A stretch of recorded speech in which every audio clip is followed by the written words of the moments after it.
J'appelle maintenant Dan Benhamou pour co-modérer la séance avec moi.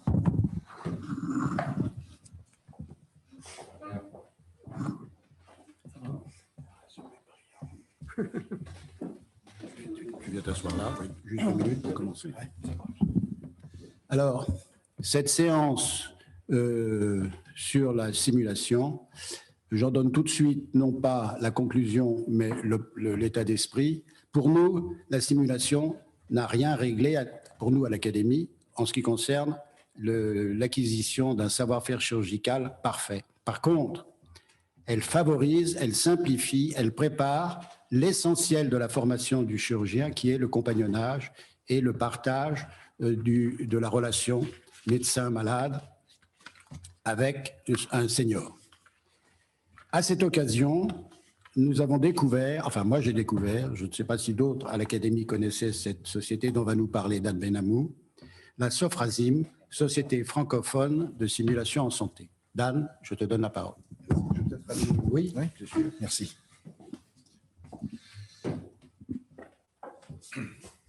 Bonjour à tous. Je mets la diapo en... c'est super, merci beaucoup. Bonjour à tous. Donc, je m'appelle Dan Benhamou, je suis anesthésiste réanimateur. Je travaille au CHU Bicêtre, c'est l'Université Paris-Saclay. Et donc, je suis actuellement, j'ai l'honneur de présider la fameuse Sofrasim, dont vous voyez le logo en haut à droite de la diapositive, ou à gauche, comme vous voulez, de la diapositive. Et comme je vous le redirai tout à l'heure, c'est une société savante qui a été créée il y a maintenant 7 ans, en 2014, et qui a donc pour objectif de favoriser le développement, l'analyse et l'utilisation de la simulation dans le domaine de la santé. Pour peut-être faire un petit tour d'horizon de notre position finalement concernant la simulation en santé en général en France, je vais vous présenter quelques diapositives. Si par hasard je suis trop bavard, n'hésitez pas à m'arrêter, d'accord ? Alors ici, pour vous montrer une diapositive qui vous montre un peu un schéma un peu international, finalement, du développement. Chaque petit point bleu que vous voyez sur la diapo traduit l'existence d'un centre de simulation. Et vous voyez que finalement, tout ça est globalement très porté sur l'Amérique du Nord. Et d'ailleurs, c'est bien là que ça a commencé, puisque le premier simulateur qu'on appelle pleine échelle, grandeur nature, qu'on appelle aussi haute fidélité, a été mis en œuvre en 1969 aux États-Unis. Et d'ailleurs, quand on voit les photos de cette époque-là, on voit un simulateur haute fidélité qui ressemble déjà beaucoup à ce qu'on connaît aujourd'hui. Bien sûr, dans l'intervalle, des aménagements technologiques très importants ont été apportés, mais globalement, le principe général de la haute fidélité était déjà présent. Et vous voyez que sur cette diapositive, il y a quand même pas mal de continents qui encore récemment n'étaient pas très développés. Alors, il y avait déjà un peu chez nous, un peu en Europe et un peu en France, mais il y a des zones entières qui sont en besoin de développement. Alors, en France, par rapport à ce schéma-là, si on focalise un peu notre vision sur la situation actuelle dans notre pays, donc vous voyez que depuis, alors que le premier simulateur américain de 1969, vous vous rappelez à peu près, ça vous donne un peu un intervalle de temps, chez nous, l'officialisation de la création d'une société date donc d'il y a quelques années. Moi, dans ma pratique personnelle, je fais de la simulation en santé depuis maintenant presque une trentaine d'années. J'avais été justement à Stanford, en Californie, en 1988-89, où j'avais appris un peu ou découvert un peu ce modèle-là. Et puis, il y a une longue phase de latence. Vous imaginez bien les raisons. D'abord, la méconnaissance dans notre pays du principe même, les besoins financiers importants dont on reparlera tout à l'heure, et donc une longue phase de latence avant que le système un peu, je dirais, augmente et prenne une place importante. Alors, où est-ce qu'on en est aujourd'hui ? On veut plus ça. Alors, vous savez, ça, c'est une des photos qui sont extraites d'un film que peut-être certains d'entre vous ont vu, qui s'appelait, je crois, Hippolyte, qui était un film où on voit un interne faisant sa première ponction lombaire sur un patient. Et moi, je n'ai pas vu le film en entier, j'ai juste vu un petit raccourci, mais cette image-là, elle est terrible. Enfin, cette petite séquence, elle est absolument terrible parce que il n'a pas de bavette, il ne sait pas le faire, il n'a jamais fait, il n'y a pas de senior qui l'entoure, les infirmières sont totalement inexpérimentées dans le geste, et on voit ce qu'on a tous fait, en gros. Et donc là, vous savez, le fameux terme « jamais, plus jamais la première fois sur le patient » s'applique assez bien à cette situation-là. Et donc, pour les gestes procéduraux, que ce soit des gestes comme ceux-ci ou pour des gestes chirurgicaux, hein, qui vous concernent même encore plus, ben, à l'évidence, on voit bien que cette stratégie-là, qui a été la nôtre dans notre apprentissage, elle n'est pas vraiment adaptée. On sait d'autant plus, on sait par ailleurs, excusez-moi, que dans le domaine de l'apprentissage, en dehors de l'apprentissage procédural et du compagnonnage, on sait que ce qu'on appelle aujourd'hui les pédagogies actives, par rapport à ce qu'on a en général, d'ailleurs un peu ce que nous faisons d'ailleurs aujourd'hui un peu cet après-midi, c'est-à-dire un présentateur au pupitre et puis une salle qui écoute attentivement, intéressée, qui regarde les diapositives avec beaucoup d'intérêt. Oui.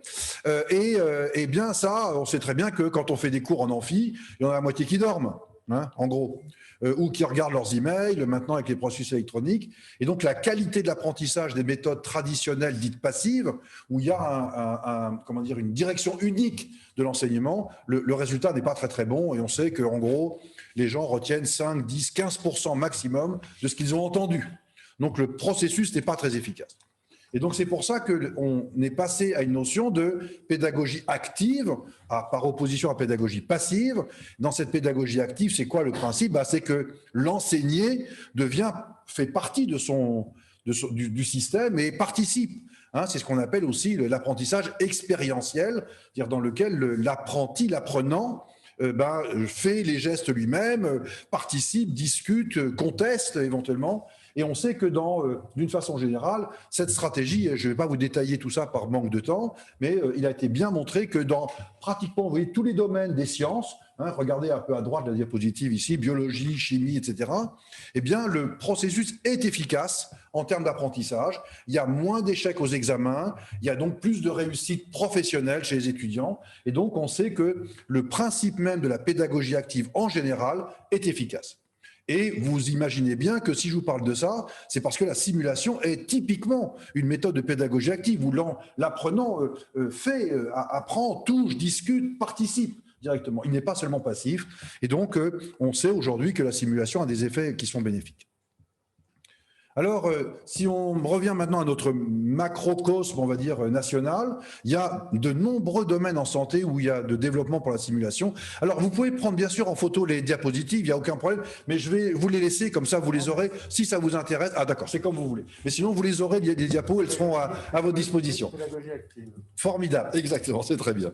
Et donc, évidemment, on en reparlera sûrement tout à l'heure, au cours, disons, des études de médecine, hein, les fameuses réformes du 1er, 2e et 3e cycle, et puis aussi non seulement dans l'apprentissage, mais aussi l'évaluation, avec l'apparition des ECOS, hein, qui sont en train de bouleverser le monde de la faculté de médecine. Et les ECOS, c'est essentiellement de la simulation. Et donc, du coup, on voit bien la place que prend la simulation dans ce niveau-là. Voilà, je vais passer. Dans les types de formations dans lesquelles la simulation peut jouer un rôle, pratiquement tout en fait. Hein. Procédural, on a vu tout à l'heure la ponction lombaire, mais aussi bien les gestes chirurgicaux plus ou moins sophistiqués.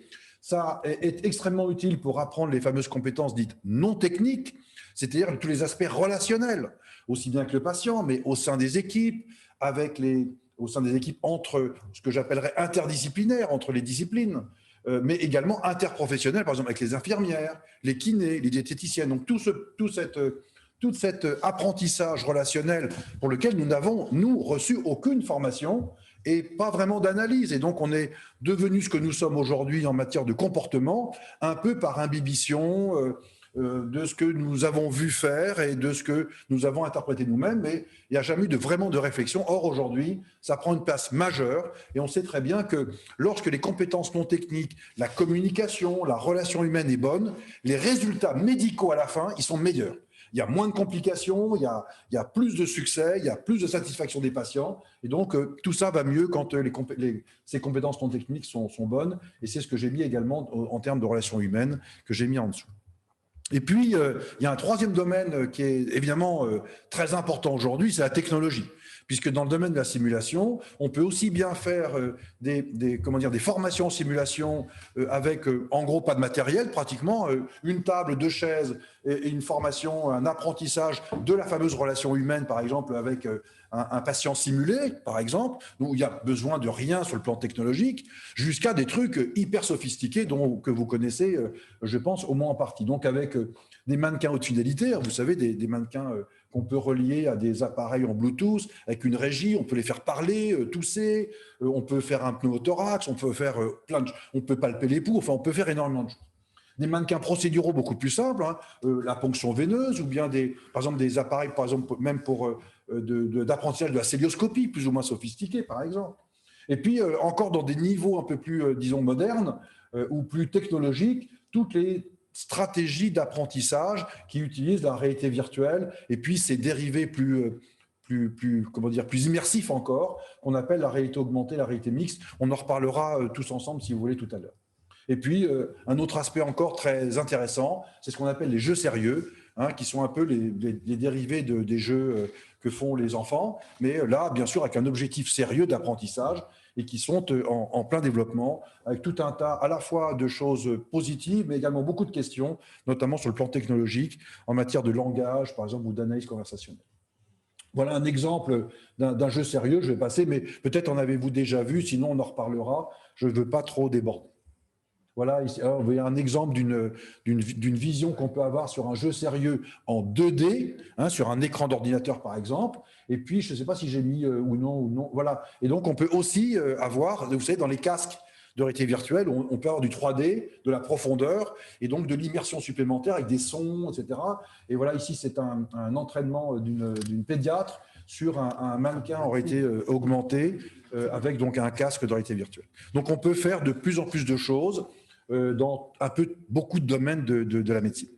Et en chirurgie, ça, vous avez déjà vu, alors des trucs avec des hologrammes, des machins, enfin, on va déjà très très loin aujourd'hui, ou bien un peu plus, peut-être plus simple, entre guillemets, sur le plan technologique, des apprentissages ici, par exemple, avec en plus de l'immersion qui est augmentée par le retour haptique. Vous savez, on bouge, par exemple, un pseudo-scalpel ou une pseudo-pince, mais on sent au bout de sa main la résistance quand on touche l'os, par exemple. D'accord ? Donc, on a non seulement la vision en 3D, mais on a d'autres sens qui sont mis en œuvre, comme par exemple ici le toucher. Et puis, on avance aujourd'hui sur encore d'autres sens qui peuvent être mis en action. Donc, de plus en plus, on va dans l'immersion pour finalement retrouver un peu les caractéristiques de ce que voit un humain qui voit, qui entend, qui touche, qui a donc tous les sens qui sont mis en action au même moment.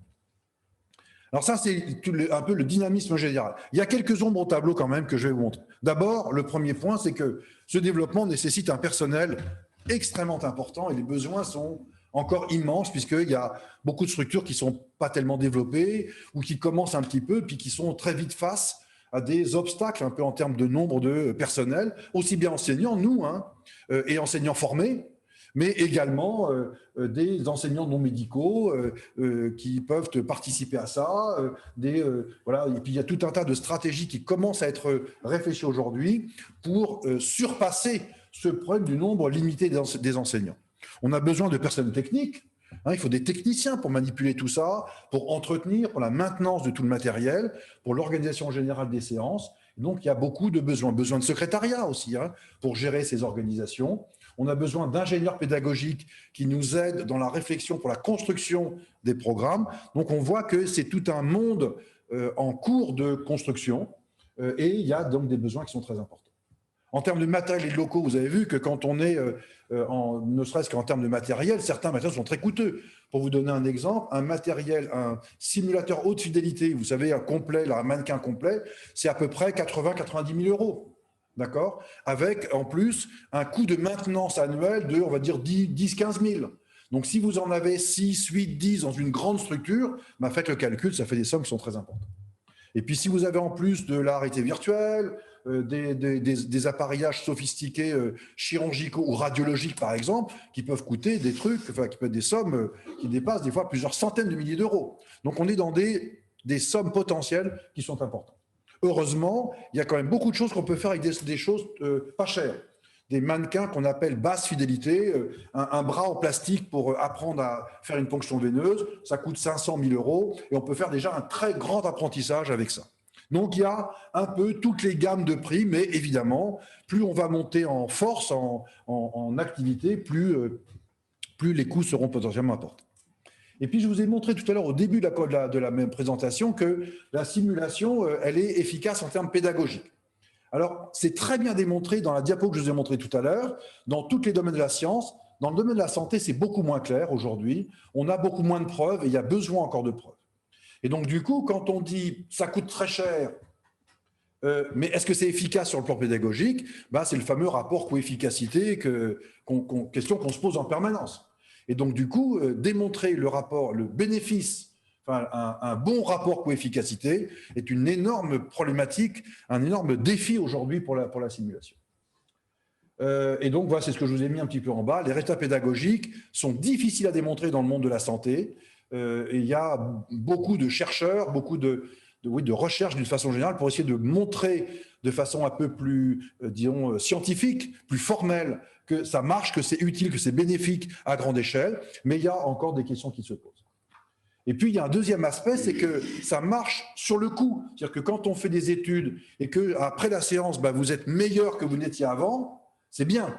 Mais qu'est-ce qui se passe 6 mois ou 1 an après? Est-ce que vous avez retenu, gardé en mémoire cet apprentissage que vous avez fait il y a 1 an? Eh bien, ce n'est pas facile et souvent, on sait bien que dans beaucoup de domaines, la rétention, l'apprentissage ou les connaissances diminuent au cours du temps. Et donc, il faut des injections de rappel. Et donc, du coup, on voit bien que non seulement il y a besoin de ces injections de rappel, mais que du coup, plus il en faut, plus il faut de séances. Et donc, du coup, ça nous ramène au point initial, qui est qu'il faut des locaux, du matériel, du personnel pour entretenir le système et pas seulement le one-shot initial de l'apprentissage. D'accord? Et puis, finalement, ce qui va nous amener, c'est pour ça que j'ai voulu finir sur cette phrase-là de ma diapositive, dans cette diapositive, finalement, une très, très grosse question, c'est la place dans le curriculum. Quelle est la place de l'apprentissage par la simulation dans toutes les disciplines, en chirurgie, quelle que soit la discipline, en anesthésie-réanimation, en cardiologie, en anapath, en néphrologie, etc., par rapport au nouveau curriculum actuel, d'une part.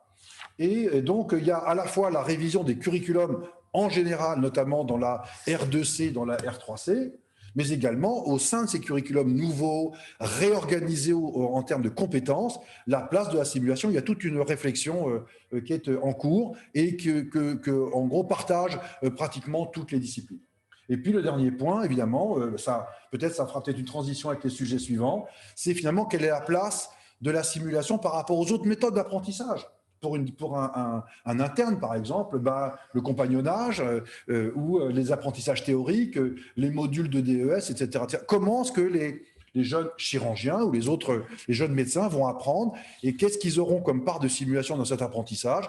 Toutes ces questions sont en train de se poser. On a besoin d'y travailler. La séance d'aujourd'hui ne répondra évidemment pas en totalité à la question, mais elle permet d'aborder cette question de problématique de complémentarité et de besoin de l'ensemble des méthode d'apprentissage. La simulation est clairement une méthode importante, utile, reconnue. Elle n'est pas la seule. Elle doit s'emboîter dans le système, dans ses curriculums et permettre que nos jeunes, nos futurs médecins et chirurgiens soient meilleurs que nous l'avons été à chaque étape de notre carrière. Je vous remercie de votre attention.